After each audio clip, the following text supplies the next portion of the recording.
আলামিন বর্ণনা করেছেন, লাবিসিনা ফিহা আহকাবা, যুগের পর যুগ, শতাব্দীর পর শতাব্দী ওই জাহান্নামের ভিতরে আমাদেরকে অবস্থান করা লাগবে। কারা করবে? লিত্তাগিনা মাআবা, যারা কোরআনের বিরোধিতা করেছিল, যারা ইসলামী আন্দোলনের বিরোধিতা করেছিল, যারা ইসলামকে ধ্বংস করে দিতে চায়, এই সমস্ত নাফরমান বেঈমানগুলোর পিছনে যারা এতদিন ধরে তেলবাজি করেও তওবা করে নাই, এই সমস্ত বেঈমানদের জন্য আল্লাহ রাব্বুল আলামিন জাহান্নামটাকে ফাঁদ হিসাব তৈরি করে রেখেছেন। এরকম পাবলিক আমাদের সমাজে আছে না নাই? ও আমার বন্ধু, পরবর্তী আয়াতে আসুন। জাহান্নামের ভিতরে তো শতাব্দীর পর শতাব্দী থাকা লাগবে। এই দুনিয়াতে আমাদের জীবন চলার জন্য, সুস্থ থাকার জন্য খাবারের প্রয়োজন আছে না নাই? তাহলে এই দুনিয়ার জীবন শেষ, জান্নাতি বা জাহান্নামী উভয় জনের জন্য কিন্তু খাবার বরাদ্দ রয়েছে। সেখানেও যেহেতু তাদেরকে টিকে থাকা লাগবে, তাদেরও ক্ষুধা লাগবে, তাদেরও খাবার খাওয়া লাগবে।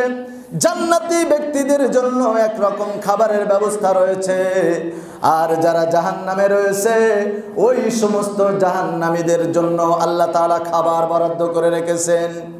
কি খাবেন? যখন তারা ক্ষুধার তাড়নায়, ক্ষুধার যন্ত্রণায় ছটফট শুরু করে দেবে, পিপাসার তাড়নায় চিৎকার করে উঠবে, মরে গেলাম, পিপাসায় শেষ হয়ে গেলাম, আমাদের জন্য একটু পানির ব্যবস্থা করো।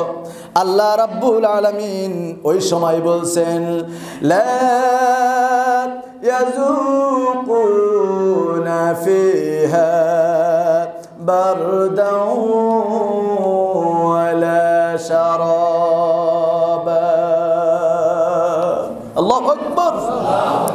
ও আমার বন্ধুগণ, আল্লাহ তাআলা বলছেন, যখন তারা ক্ষুধার যন্ত্রণায় ছটফট করবে জাহান্নামের ভিতরে, একটু খাবারের জন্য ছটফট করবে, একটু পানির জন্য চিৎকার শুরু করে দেবে, যে পিপাসার তাড়নায় ছটফট করবে, যখন আল্লাহ রাব্বুল আলামিন বলছেন তাদের কপালে, তাদের ভাগ্যে ঠান্ডা সোপেও কোনো পানি তাদের কপালে জুটবে না। আল্লাহু আকবার। যখন তারা নিতান্ত পাগলের মতো হয়ে যাবে, পানি ছাড়া বাঁচবে না, খাবার ছাড়া বাঁচতে পারবে না, জাহান্নামের ভিতরে এমনিও তো কেউ মরবে না, যতই সে যন্ত্রণায় ছটফট করুক না কেন, সুম্মা লা ইয়ামুতু ফিহা ওয়ালা ইয়াহইয়া, জাহান্নামের ভিতরে সে মরবেও না আবার বাঁচবেও না, এরকম দুয়ের ভিতরে সে একটা পরিস্থিতির সম্মুখীন হয়ে যাবে। ও আমার বন্ধুগণ, ওই সময় যখন তারা ছটফট করতে থাকবে, প্রাণবায়ু বের হয়ে যাওয়ার মতো অবস্থা হবে, আল্লাহ রাব্বুল আলামিন ওই সময় তাদেরকে খাবারের জন্য দেবে, ইল্লা হামিমান ওয়া গাসসাকা। মানুষের শরীরে যখন ঘা পাচড়া হয়, তখন ওই ঘা থেকে পুজ যেগুলো বাইর হয়, এই ক্ষতের ক্ষরণ, পুজ, রক্ত আর উত্তপ্ত ফুটন্ত টকবগি গরম পানিগুলো তাদেরকে খাবার হিসাবে দেয়া হবে। নাউযুবিল্লাহ। এগুলোকে কেউ খেতে পারবে?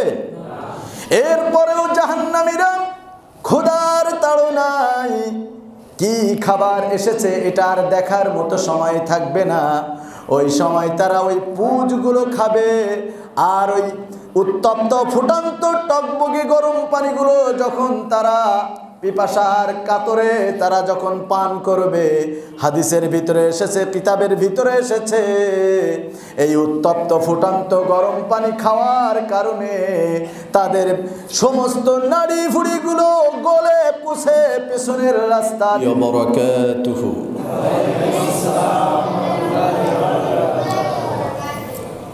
إن الحمد لله نحمده ونستعينه ونستغفره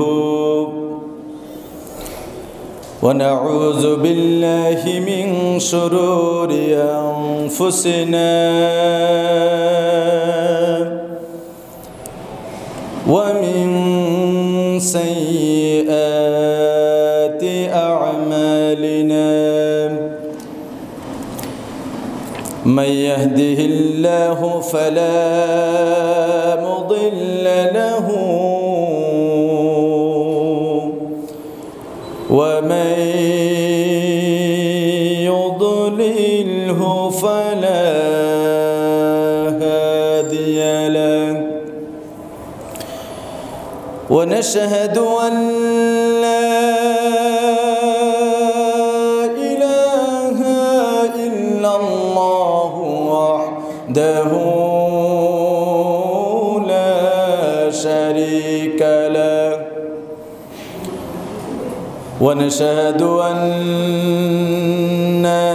سيدنا وحبيبنا ومولانا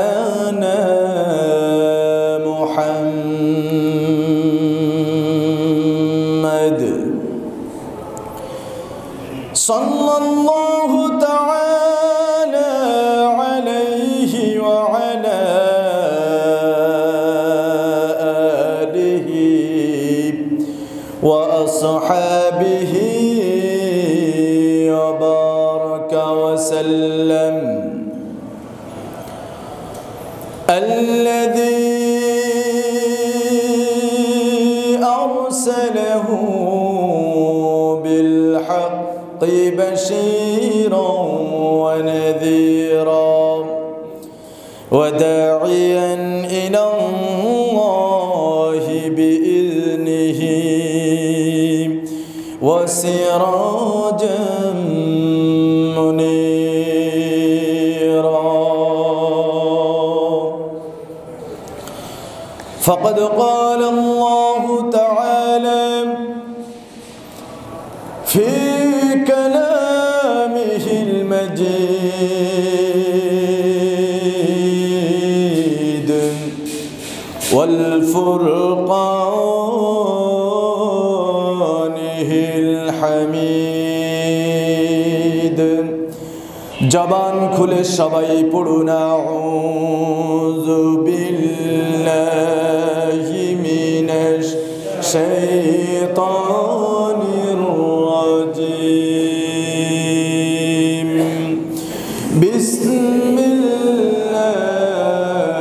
বিসমিল্লাহির রাহমানির রাহিম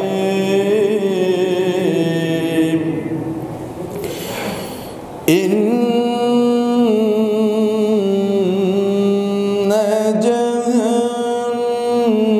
جهنم كانت مرصادا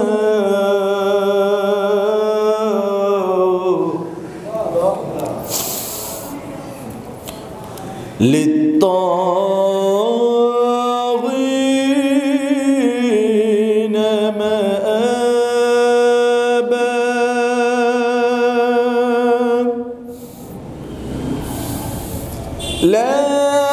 لابثين فيها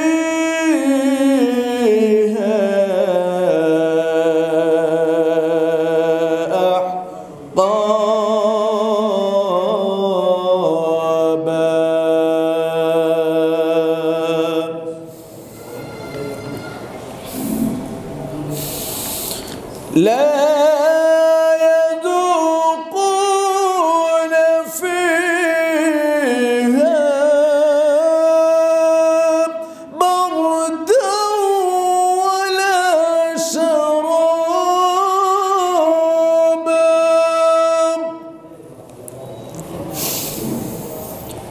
لا يذوقون فيها بردا ولا شرابا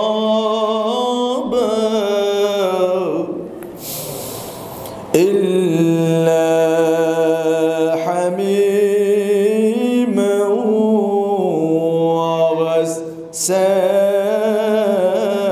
وغساقا. وقال رسول الله সাল্লাল্লাহু আলাইহি ওয়াসাল্লাম মান সাররাহু আন ইয়ানজুরা ইয়াওমাল কিয়ামাতি কাআন্নাহু রা'ইনুন ফালইকরা إذا الشمس كورت وإذا السماء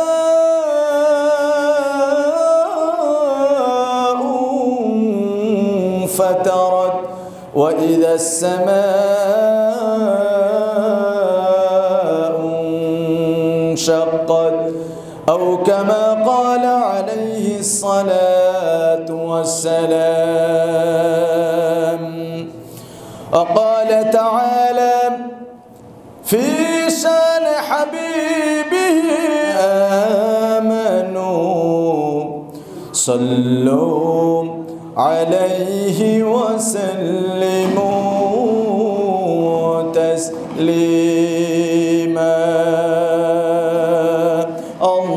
اللهم صل على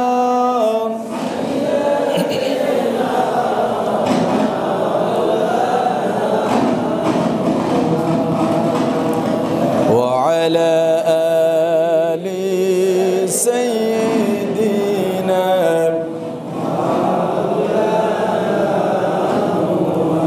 আল্লাহর নবীর প্রতি আমাদের ভালোবাসা আছে না নাই? সবাই একযোগে বলতে হবে, ভালোবাসা আছে না নাই? আমরা সকলে একযোগে ভক্তি নিয়ে দরদ ভরে পড়ি আল্লাহুম্মা সাল্লি আলা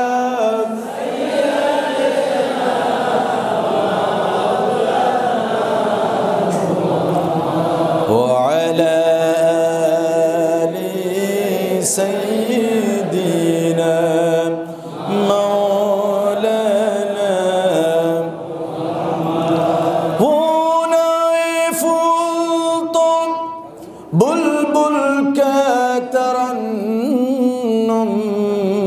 بينهم جمن دهر में कलियों का تبسم بينه بلغ العلا بكماله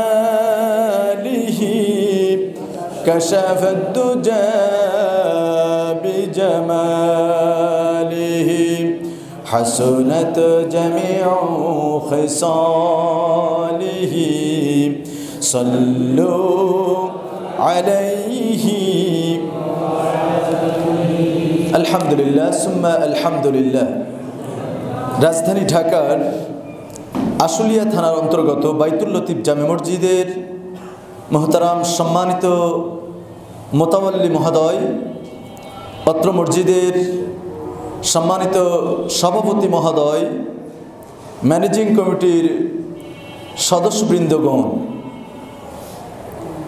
এবং আজকের এই মসজিদের সবচেয়ে আকর্ষণ হলো দূরে ও কাছ থেকে স্বাগত আমার প্রাণপ্রিয় মুসল্লি ভাই ও বন্ধুগণ।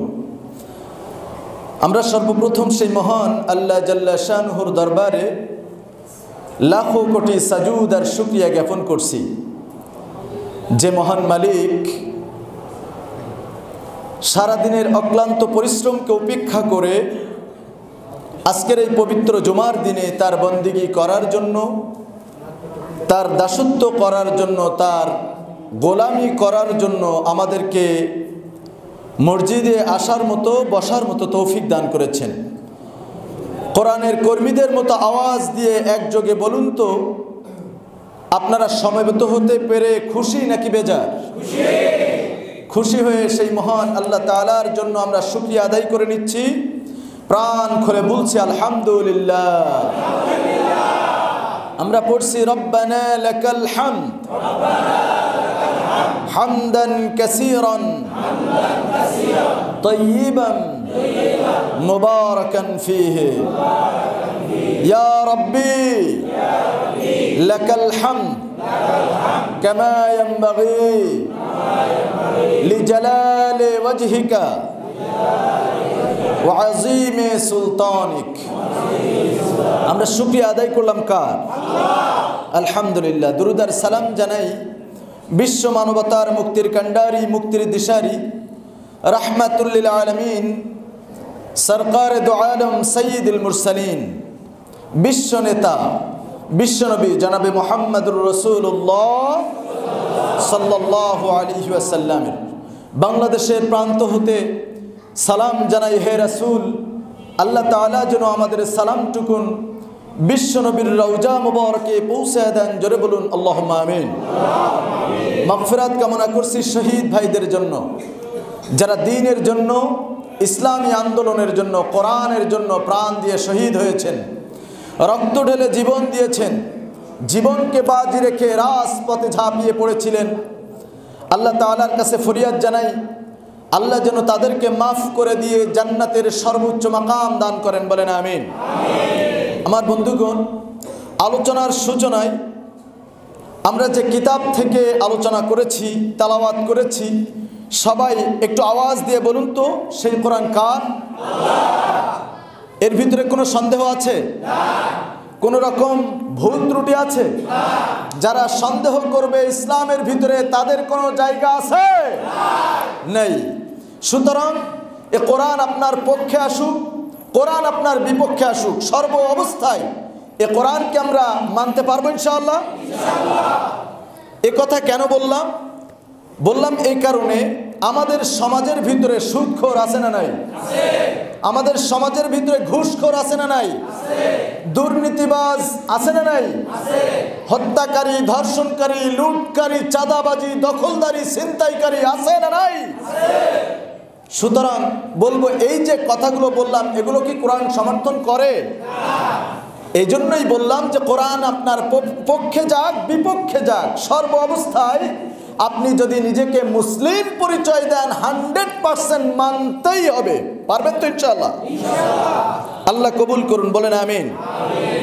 কোরআন শোনার আদব রয়েছে। আমরা প্রথমে মনোযোগ সহকারে, ধৈর্য নিয়ে কোরআনের কথাগুলো শুনবো, এখান থেকে কিছু শিক্ষা নিয়ে যাব। আমরা সবাই তৈরি আছি ইনশাআল্লাহ?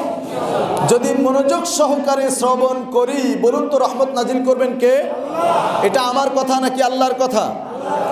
আল্লাহ রাব্বুল আলামিন কোরআনুল কারীমের ভিতরে বর্ণনা করতেছেন, ওয়া ইযা কুরিয়াল কুরআনু ফাসতামিউ লাহু ওয়া আনসিতু লাআল্লাকুম তুরহামুন।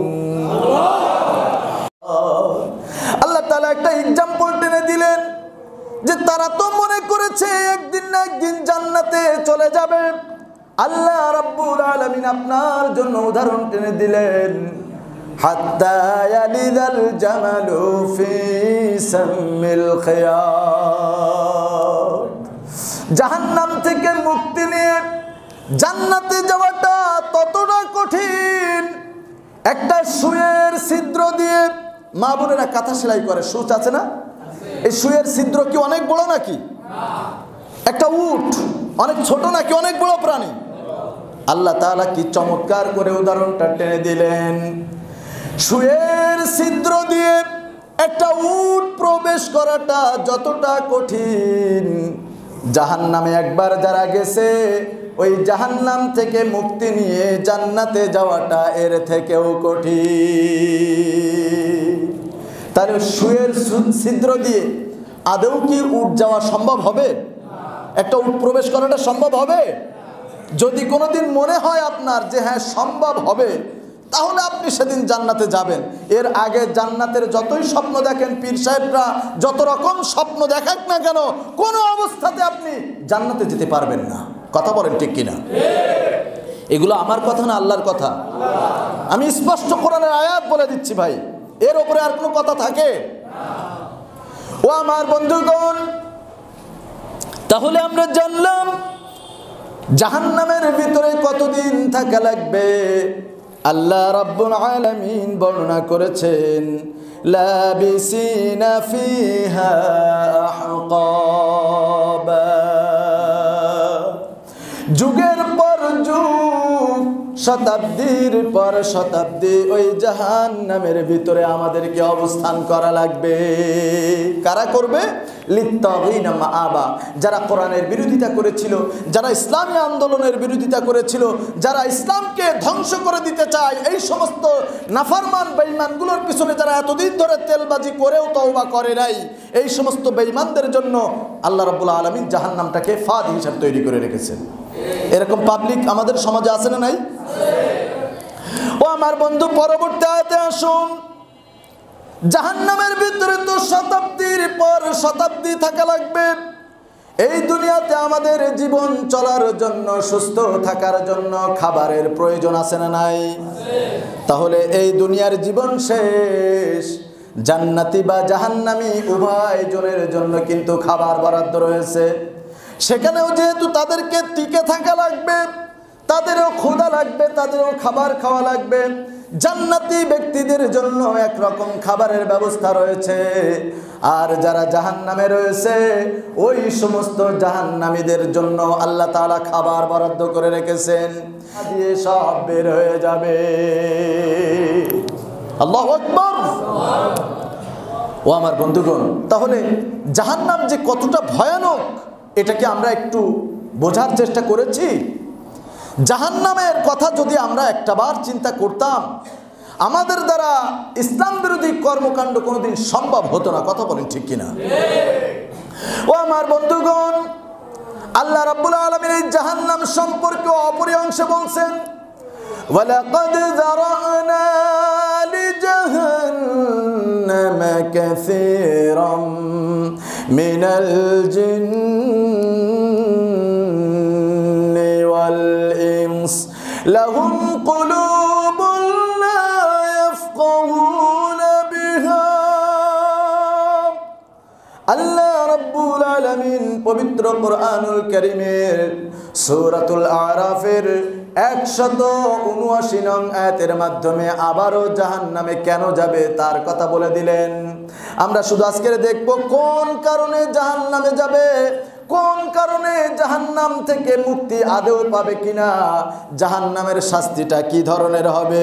আল্লাহ রাব্বুল আলামিন বলেন, ওয়ালাকাদ যারানা লিজাহান্নামা কাসীরাম মিনাল জিন্নি ওয়াল ইনস। একথা অকাট্য সত্য, এই পৃথিবীর থেকে একটা বিরাট সংখ্যক মানুষ, একটা বিরাট সংখ্যক জিন জাতিকে আমি রব্বুল আলামিন জাহান্নামের জন্য রিজার্ভ করে রেখেছি। ওগো আল্লাহ, ওই সমস্ত মানুষদের থেকে আমাদের মতো নগণ্য গোলামগুলোকে আপনি হেফাজত করে নেন, বলেন আমিন।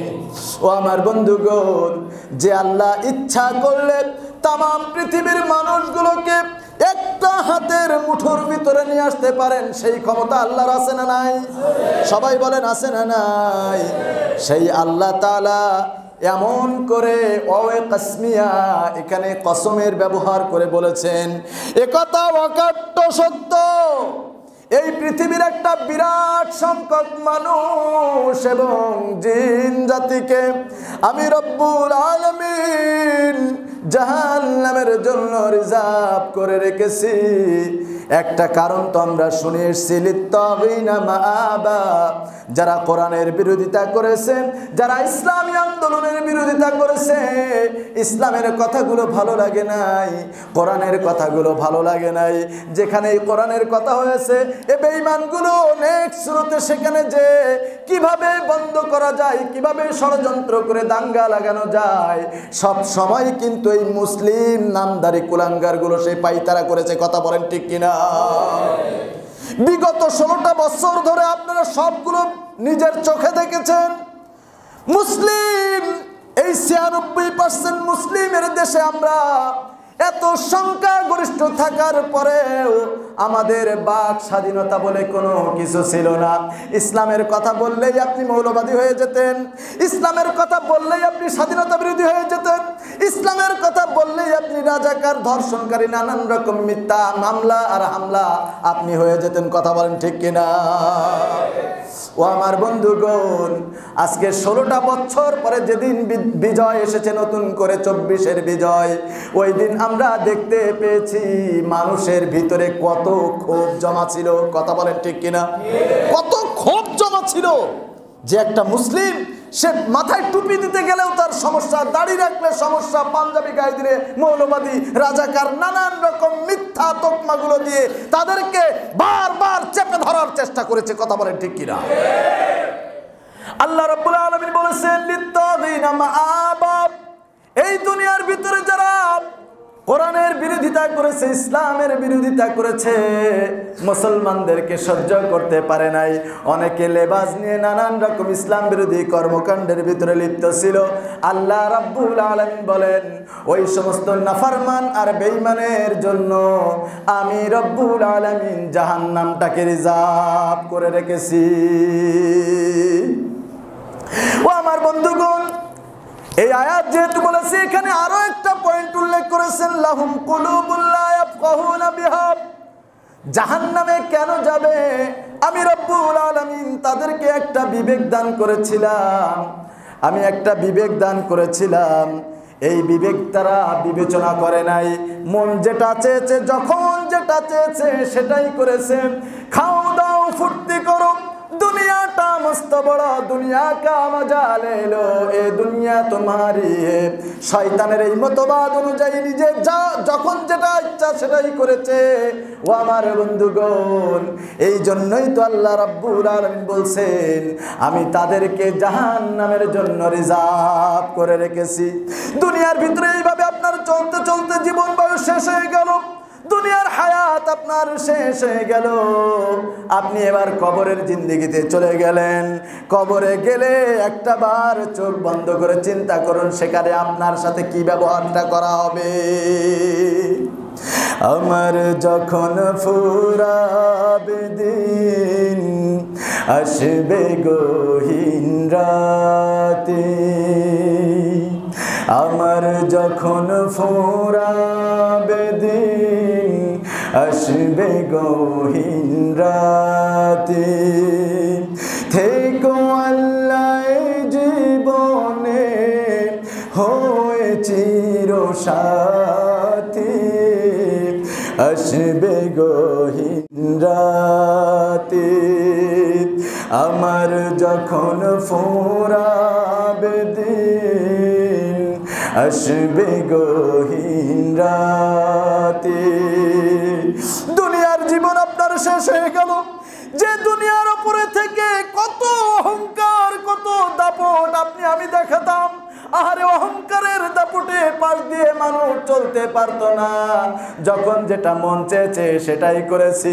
ও আমার বন্ধুগণ, একবার চিন্তা করে দেখুন, এই মুহূর্তে যদি আপনার জীবনটা শেষ হয়ে যায়, কোটি কোটি টাকা পয়সা অর্থ সম্পদ, একটা কোনো ফোঁটাও কি আপনার সাথে কবরে যাবে? কোনো কিছু কি কবরে যাবে? যে মানুষটা এসি রুমের ভিতরে ছাড়া ঘুমাইতে পারতো না, আরামদায়ক পালঙ্কের উপরে ছাড়া ঘুমাইতে পারতো না, ওই মানুষটা মুহূর্তের ভিতরে মানুষ নাম থেকে মুছে ফেলে তার নাম হয়ে যাবে লাশ। কথা বলেন ঠিক কিনা? ও আমার বন্ধুগণ, ওই মানুষটাকে তার এতগুলো সন্তান ছিল, তার স্ত্রী ছিল, তার মা বাবা ছিল, কেউ তার সাথে আর যাবে না। দুনিয়াতে যাদের সাথে উঠা বসা করতো, বন্ধু স্বজন যারা ছিল, কেউ তার সাথে আর যাবে না, এক কোণে তাকে ফেলে রাখবে। কখন তাকে মাটি দেওয়া হয়, কখন তাকে দাফন কার্য সম্পাদন করা হয়, মানুষ ব্যস্ত হয়ে যাবে। সামান্য একটা টুকরা কাপড় দিয়ে, একটা অল্প পয়সার একটা কাপড় দিয়ে পেঁচিয়ে আপনাকে কবরের দেশে রেখে দেওয়া হবে, সেখানে আপনার ওই অন্ধকার ঘরে আর কেউ যাবে না। এই দুনিয়ার ভিতর থেকে যদি আপনি কোনো ভালো আমল করে যেতে পারতেন, কসম খোদার ওই দিন আপনার বন্ধু হিসাবে তা আপনার পাশে তারাই দাঁড়াইতো। কথা বলেন ঠিক কিনা? কবরের ভিতরে যখন ফেরেশতা প্রশ্ন করবেন, মান রব্বুকা, তোমার রবকে, মান দীনুকা, তোমার দিন কি, মান নবিয়ুকা, তোমার নবীকে, ওমান হাদার রাজুল, আল্লাহর নবীকে দেখিয়ে দিয়ে বলবেন এই ব্যক্তিকে বলো। তখন ওই সময় আপনি কি বলতে পারবেন, বেটা তুই কার কাছে আসছিস? আমি তো অমুক দলের একজন বড় নেতা ছিলাম, তুই আমার কাছে কেন আসছিস? ছাড় দেবে? ছাড় দেবে? কখনো ছাড় দেবে না। কবরের জগতে আপনার আযাব শুরু হয়ে গেল, শাস্তি শুরু হয়ে গেল। এবার শুরু হয়ে যাবে আপনার জন্য হিসাবের জন্য, হিসাব নিকাশের জন্য কিয়ামতের ময়দান কায়েম হয়ে যাবে। ওই সময়ে আপনার পাশে কেউ দাঁড়াবে না। ওই সময় আপনার হিসাব নিকাশ যদি আপনি সুন্দরভাবে না দিতে পারেন, ওই সময় আপনার জন্য যিনি জাহান্নামের ব্যবস্থা করবেন তিনি কে? কতটা ভয়ঙ্কর একটা জায়গা! আল্লাহর নবী বিশ্ব নবী সাল্লাল্লাহু আলাইহি ওয়াসাল্লাম বলেছেন, মান সাররাহু আইয়ানজুরা ইয়াউমাল কিয়ামাতি কান্নাহু রাআইনুন ফালইকরা ইযাশ শামসু কুওয়িরাত ওয়া ইযাস সামাউ শাক্কাত ওয়া ইযাস সামাউ ফাতারাত আও কামা ক্বালা আলাইহিস সালাতু ওয়াস সালাম। জোরে বলেন সুবহানাল্লাহ।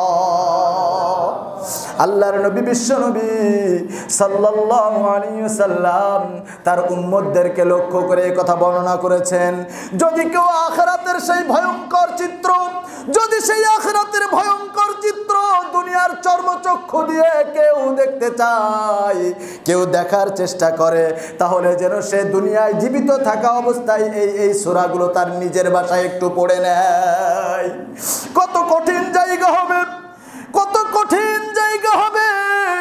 আল্লাহ রাব্বুল আলামিন সূরাতুল হাজের ২য় নম্বর আয়াতের মাধ্যমে একটু উদাহরণ টেনে দিয়েছেন। ইয়াউমা তারাউনাহা তাযহালু কুল্লু মুরদিআতিন আম্মা আরদাআত ওয়া তাদউ কুল্লু যাতি হামলিন হামলাহা ওয়া তারান নাসা সুকারা ওয়া মা হুম বিসুকারা ওয়ালাকিন্না আযাবাল্লাহি শাদীদ।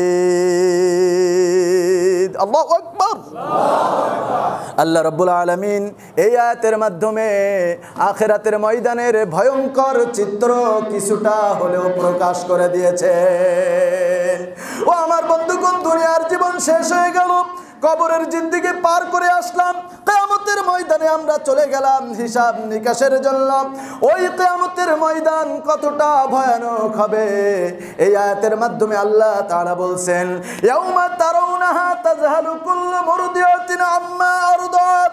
ওই দিন দেখা যাবে, অর্থাৎ কিয়ামতের দিন, ওই দিন দেখা যাবে স্তন্যদায়িনী মা, যে মা আপনাকে আমাকে একদিন ২ দিন নয়, ১ মাস ২ মাস নয়, দীর্ঘ ১০টি মাস পেটে ধরে লালন করেছেন, নিজের রক্তগুলো খাওয়ায় আপনাকে আমাকে তিল তিল করে মানুষ করেছেন। ওই স্তন্যদায়িনী মা কাল কিয়ামতে সন্তানের কথা আর মনে থাকবে না। ওই সন্তানকে ফেলে রেখে কিয়ামতের ওই ভয়ঙ্কর অবস্থা দেখে পালিয়ে চলে যাবে। মা তার সন্তানকে মনে রাখবে না। অথচ দুনিয়ার বুকে যখন আপনার বিবাহিত জীবনের ৬ বছর ৭ বছর পরে, অনেক সাধনার পরে যখন একটা সন্তান আল্লাহ দান করেন, আপনাকে ওই সময় যদি বলা হয় তোমাকে আমি ৫ লক্ষ টাকা দেব, ওই সন্তানটা আমাকে দিয়ে দাও, কোনো মা কি রাজি হবে? কোনো মা কি রাজি হবে? কত ডাক্তার কবিরাজ দেখে ৬ বছর ৭ বছর ১০ বছর ১২ বছর অপেক্ষা করার পরে আল্লাহ রাব্বুল আলামিন তাকে একটা সুসন্তান দান করেছেন। ওই সন্তানটা পাওয়ার পরে ওই সন্তানের উপরে কতটা দরদ একমাত্র ভুক্তভোগী মার বাবা জানে। কথা বলেন ঠিক কিনা? কাল কিয়ামতের ময়দানে বলা হয়েছে যে এত কঠিন মুহূর্ত চলে আসবে। ইয়াউমা তারাউনাহা তাযহালু কুল্লু মুরদিআত আম্মা আরদাআত ওয়া তাদউ কুল্লু যাতি হামলিন হামলাহা। ওই দিন দেখা যাবে স্তন্যদায়িনী মা, যে মা এত কষ্ট করে আমাদেরকে লালন পালন করেছেন, কাল কিয়ামতের কঠিন মুহূর্ত দেখে ওই দিন সন্তানকে ফেলে রেখে মা জননী পালিয়ে চলে যাবে।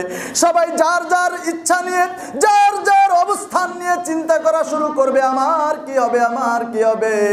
সন্তানের কথা মনে থাকবে না, স্বামীর কথা মনে থাকবে না, বাবা তার সন্তানকে মনে রাখবে না। ওই দিন হাহাকার পড়ে যাবে, কোথায় যাব, কোথায় গেলে একটু মুক্তি মিলবে।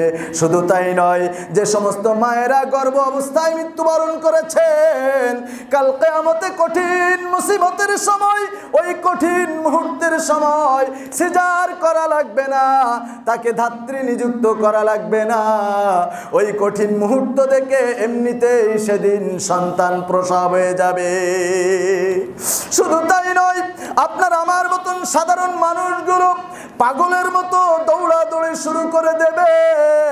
কোথায় যাব, কোথায় গেলে একটু পরিত্রাণ পাবো। ও দুনিয়ার মানুষেরা, আমি তোমাদেরকে বলতে চাই, ওই কবরের ময়দানে, কবরে আমাদেরকে যেতে হবে, আখিরাতের ময়দানেও কিন্তু আমাদেরকে যেতে হবে। সময় রয়েছে, বাকি জীবনটা ইসলামের রাস্তায় কাটাতে হবে কিনা? সবাই বলেন হবে কিনা? ও আমার বন্ধুগণ, ওই দিন মানুষগুলো দেখে যেন মনে হবে তারা নেশা আসক্ত। ওয়াতারান নাসা সুকারা, তাদেরকে দেখে যেন মনে হবে তারা নেশা আসক্ত, এই বুঝি তারা নেশা করে এসেছে। অথচ আল্লাহ রাব্বুল আলামিন পরবর্তী অংশের ভিতরে বলছেন, ওয়া মা হুম বিসুকারা, তারা নেশা আসক্ত নয়, তারা মাতাল নয়।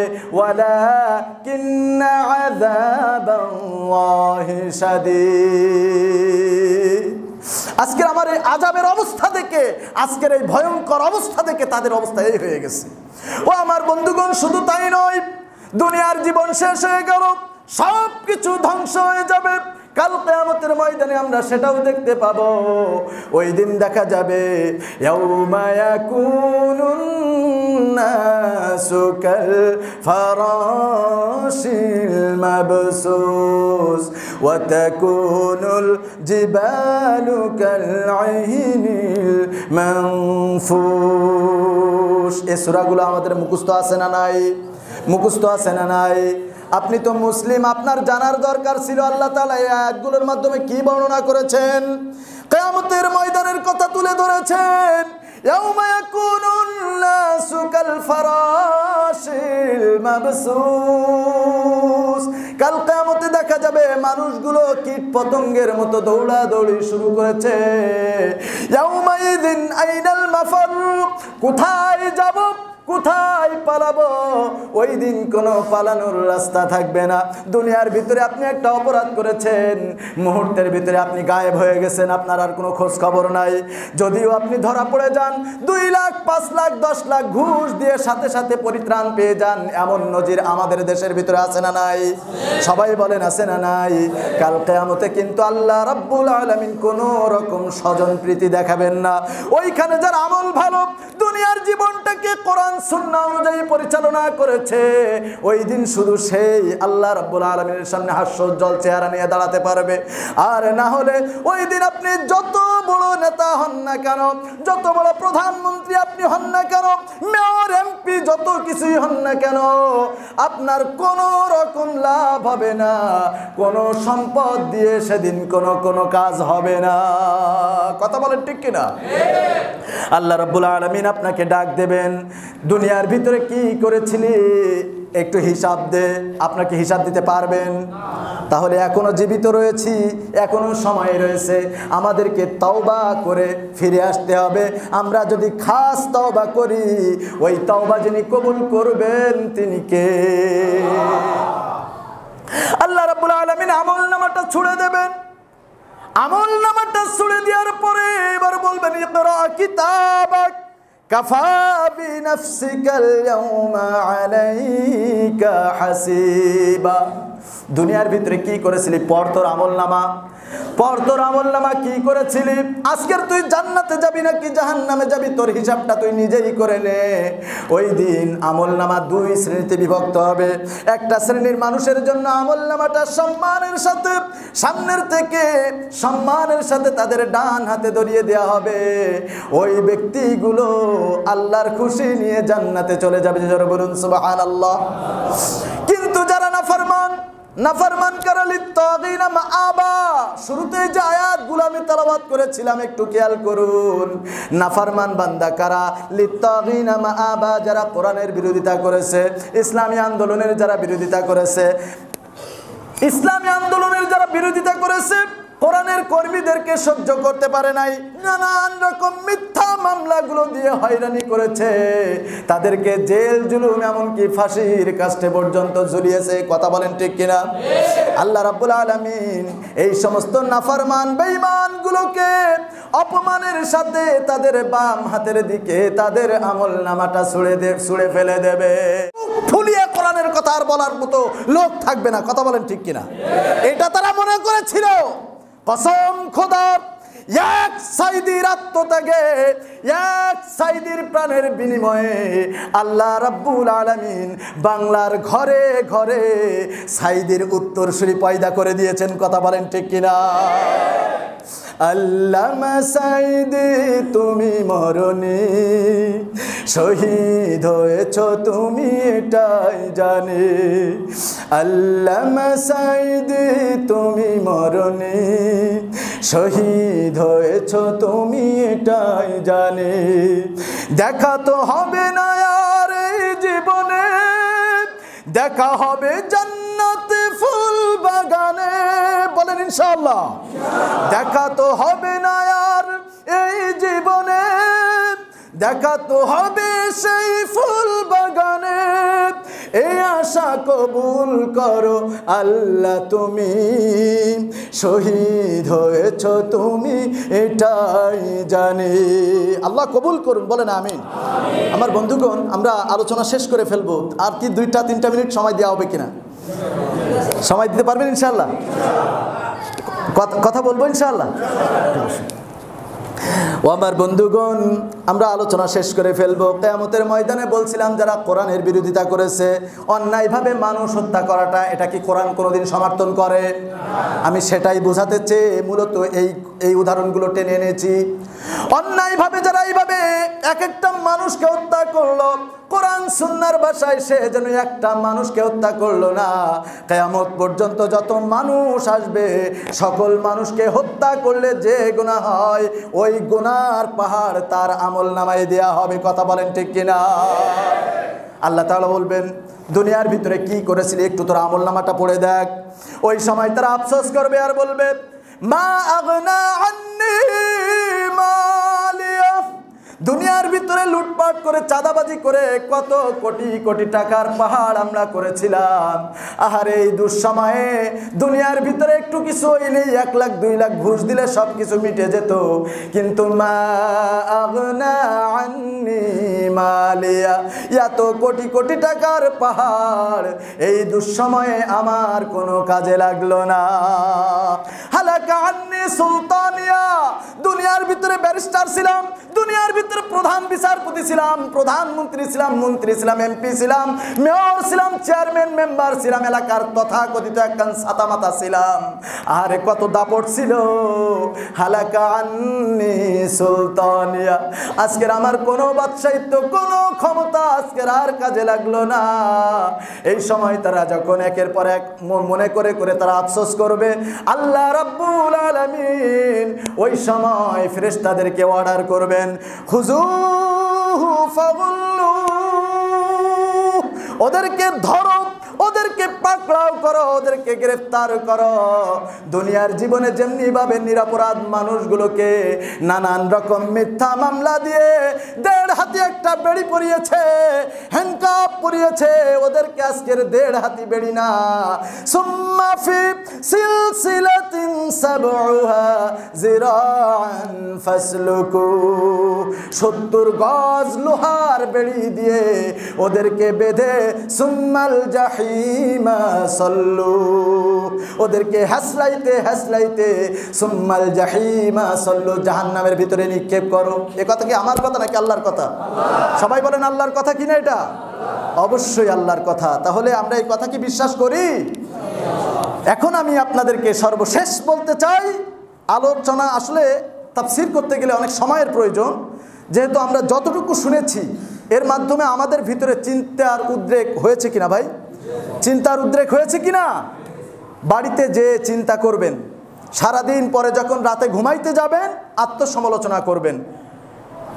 ইসলামী আন্দোলনের কর্মীরা অন্তত এই অভ্যাসটুকু তাদের ভিতরে রয়েছে, সারাদিন শেষে রাত্রে ঘুমাতে যাওয়ার আগে আত্মসমালোচনা করে তারা, যে সারাদিনের ভিতরে কয়টা খারাপ কাজ করলাম, কয়টা ভালো কাজ করলাম, কয় প্যাকেট সিগারেট খাইলাম, সব কিছু হিসাব করে আল্লাহর কাছে তাওবা করে তারপরে রাত্রে ঘুমাইতে যায়।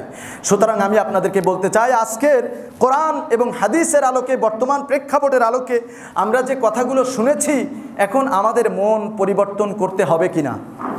সবাই বলেন, পরিবর্তন করতে হবে কিনা? আমাদের মনের ভিতরে অনেক রকম মানে জং ধরে গেছে অনেক রকম বিষয়ের। ইসলামের বিরোধী কোন কাজগুলো আমাদের দ্বারা হচ্ছে, হয়তো সরাসরি করছি না, কিন্তু এমন কোনো কাজ করছি যার মাধ্যমে হয়ে যাচ্ছে। যেরকম মনে করেন এই মুহূর্তে যদি একজন মনে করেন যে নির্বাচন দেওয়া হয়, নেতা সাহেব একজন দাঁড়িয়ে গেছে, ব্যাস সেই নেতা নামাজ পড়ে কি পড়ে না, সুদখোর ঘুষখোর কিনা, সে সৎ কিনা, না জেনে না বুঝে আমরা কোনো কিছু জানার চেষ্টা না করে ওই নেতার পিছনে তেলবাজি আমরা শুরু করে দেই। কথা বলেন ঠিক কিনা? এবার আপনার একটা সমর্থনের কারণে, আপনার একটা সাপোর্টের কারণে, যখন ওই নেতা যদি আপনার সাপোর্টের কারণে চেয়ারে বসতে পারে একবার, আর যত দুর্নীতি করবে, যত চাঁদাবাজি করবে, যত ইসলাম বিরোধী কর্মকাণ্ড করবে, এর গুনাহ কি শুধু সে একা ভোগ করবে নাকি আপনার আমলনামায় আসবে? সবাই বলেন। আপনাদেরকে চিন্তার খোরাক দিয়ে দিলাম, অবশ্যই সামনে সেদিন আসছে, একজন সৎ নামাজি যারা কোরআনের রাজ কায়েম করতে চায়, যদি আপনার মনে হয় যে কবরে একদিন যেতে হবে, আল্লাহর সন্তুষ্টি আমাদের দরকার, কিয়ামতের ময়দানে আমরা ধরা খাবো না, তাহলে অবশ্যই বাকি দিনগুলো কোরআন সুন্নাহ অনুযায়ী আমাদেরকে পরিচালনা করতে হবে। পারবো ইনশাআল্লাহ? সবাই বলেন পারবো ইনশাআল্লাহ? আল্লাহ রাব্বুল আলামিন যেন আমাদের তৌফিক দান করেন, বলেন আমিন। আরো জোরে বলুন আল্লাহুম্মা আমিন। কোরআনের কথা আমরা মানতে পারবো ইনশাআল্লাহ? হাদিসের পথে চলতে পারবো ইনশাআল্লাহ? কারা পারবো একটু হাত তুলে দিন। লিল্লাহে তাকবীর, লিল্লাহে তাকবীর। আল্লাহ কবুল করুন, বলেন আমিন। আরো জোরে বলুন আল্লাহুম্মা আমিন। আরো জোরে বলুন আল্লাহুম্মা আমিন। ওয়া আখির দাওয়ানা আনিল হামদুলিল্লাহি রাব্বিল আলামিন। সুবহানাকাল্লাহুম্মা ওয়া বিহামদিকা আশহাদু আল লা ইলাহা ইল্লা আনতা আস্তাগফিরুক ওয়া আতুবু ইলাইক। ওয়াসসালামু আলাইকুম ওয়া রাহমাতুল্লাহি ওয়া বারাকাতুহু। কালেকশন কখন? এখন? আচ্ছা আচ্ছা। মসজিদের জন্য যে সমস্ত বেঈমানগুলো নিরপরাধ আলেমগুলোকে বছরের পর বছর ধরে জেলের ভিতরে বন্দী করে রেখেছিল, এরকম মানুষ আছে না নাই?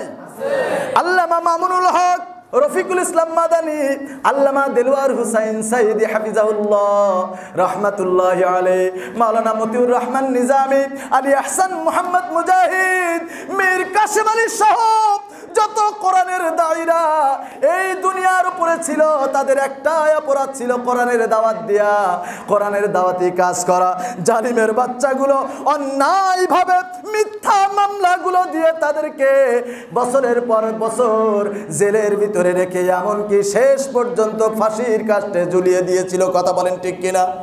আমাদের কোরআনের পাখি আল্লামা সাঈদীর কথা একটু চিন্তা করুন, যে মানুষটা 50টা বছর ধরে কোরআনের খেদমত করেছে, যে মানুষটা শুধু বাংলাদেশ নয় সারা পৃথিবীর ভিতরে 56টি দেশের ভিতরে কোরআনের খেদমত করে গেছেন, সারা বিশ্বের মানুষ যে মানুষটাকে চিনতে পারলো, আমাদের দেশের জালিমের বাচ্চারা ওই আল্লামাকে চিনতে পারে না। এই কথা বলেন ঠিক কিনা? মিথ্যা মামলাগুলো দিয়ে বছরের পর বছর জেলের ভিতরে রেখেও তাদের স্বাদ মেটে নাই। অবশেষে তারা কিভাবে তাকে ষড়যন্ত্র করে দুনিয়ার জীবন থেকে বিদায় করে দেওয়া যায়, এজন্য হার্ট অ্যাটাকের নাটক সাজিয়ে তারা হাসপাতালে নিয়ে আসছে। একজন হার্ট অ্যাটাক করা ব্যক্তি কি কোনোদিন হাঁটতে পারে? কোনোদিন হাঁটতে পারে? আল্লামা সাঈদী রাহমাতুল্লাহি আলাইহি গাড়ি থেকে নামলেন, জাতির উদ্দেশ্যে যেভাবে মাহফিলের আগে শুরুতেই সালাম দিতেন, এভাবে হাতটা উঁচু করে দিয়ে আসসালামু আলাইকুম ওয়া রাহমাতুল্লাহ বিদায় সালামটা যেন দিয়ে দিলেন। আল্লামা সাঈদীকে জেলের ভিতরে নেওয়া হলো, যে সাঈদীকে ফাঁসি দেওয়ার জন্য 13 সালে সাথে সাঈদী তুই রাজাকার বলে স্লোগান তুলেছিল, যে ডাক্তার নামী কুলাঙ্গার ওই কুলাঙ্গারকে তার ডাক্তার হিসেবে নিযুক্ত করেছিল। ওই ডাক্তার কি তাকে সুযোগ পেয়ে ছেড়ে দেবে? সুযোগ পেয়ে ছেড়ে দেবে? ইঞ্জেকশন পুশ করে, বিষের ইঞ্জেকশন দিয়ে তাকে চিরতরে জনমের মতো দুনিয়া থেকে বিদায় করে দিয়েছে। ও আমার বন্ধুগণ, হিসাব তো আল্লাহর কাছে অবশ্যই দেয়া লাগবে, ঠিক কি না? আজকের হয়তো কোরআনের কর্মীরা বলছে আমরা কোনো রকম প্রতিশোধ নেব না, কিন্তু আল্লাহর কাছে এর প্রতিশোধ আছে না নাই? সবাই বলেন আছে না নাই? এই কোরআনের ফাঁকিটাকে কি করে ষড়যন্ত্র করে শুধুমাত্র ভারতের দাদা বাবুদেরকে সন্তুষ্ট করে অবৈধভাবে কিভাবে আবার বসা যায়, এই জন্যই মূলত কোরআনের পাখিকে নৃশংসভাবে হত্যা করলো। কথা বলেন ঠিক কিনা? ও আমার বন্ধুগণ, কাল কিয়ামতের ময়দানে যখন হিসাবের সময় শুরু হয়ে যাবে, এই বেঈমানগুলোকে আমলনামাটা ধরিয়ে দিয়ে এবার বলবে দুনিয়ার ভিতরে কি কি করেছিলে একটু হিসাব দে। ওই সময় তারা আমলনামা দেখবে আর বলবে লা ইউগাদিরু সাগীরাতাও ওয়ালা কাবীরাতান ইল্লা আহসাহা। দুনিয়ার ভিতরে একটা ছোট অপরাধ করেছিলাম, দুনিয়ার ভিতরে একটা বড় অপরাধ করেছিলাম, প্রকাশ্যে অপরাধ করেছিলাম, গোপনে অপরাধ করেছিলাম। আরে এটা কেমন আমলনামা! আজকের দেখছি কোনো কিছু বাদ পড়ে যায় নাই। কোনো উপায় থাকবে ভাই? কোনো উপায় থাকবে? আরে কত বড় সোনার মানুষ আমরা হারিয়ে ফেলেছি। ওরা মনে করেছিল কোরআনের পাখির জবান যদি বন্ধ করে দেওয়া যায়, কোরআনের পাখির জবান যদি বন্ধ করে দেওয়া যায়, হয়তো বাংলাদেশের ভিতর থেকে